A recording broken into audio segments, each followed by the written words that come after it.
Online জুয়া। এটি একটি মরণ নেশা। সর্বশান্ত করছে তরুণ সমাজকে। হুমকির মুখে তরুণ প্রজন্মের ভবিষ্যৎ। আচ্ছা, তারা কি বুঝতে পারতেছে না? এটি একটি সর্বনাশার ছায়া। আচ্ছা, জুয়া খেলে কেউ কখনো কোটিপতি হয়েছে? না, শুধু নিঃস্ব হয়েছে। তাহলে তারা খেলে কেন? খেলে কিছু ফেক নিউজের কারণে। কিছু নিউজ আছে এরকম সাইটকে প্রমোশন করে। আবার প্রমোশন শেষে তারাই বলে জুয়া খেলে নিঃস্ব হচ্ছে হাজারো তরুণ। আগে এসব নিউজ চ্যানেলকে করতে হবে বয়কট। সরকারের কাছে আমাদের একটাই দাবি, অনলাইন জুয়া যারা প্রমোশন করে, অনলাইন জুয়া যারা খেলে, তাদেরকে 2023 সালের সেই আইনের আওতায় আনতে হবে। সেই আইন অনুযায়ী যারা জুয়া খেলবে তাদেরকে 10 লক্ষ টাকা অথবা 5 বছরের জেল দিতে হবে।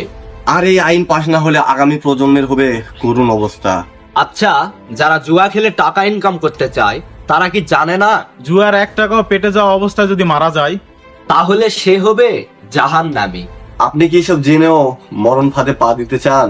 নাকি নিজের যোগ্যতায় খেটে খেতে চান? জুয়ার নেশায় পথ ভোলা না হয়ে নিজের উপার্জিত টাকা সঠিক কাজে লাগান।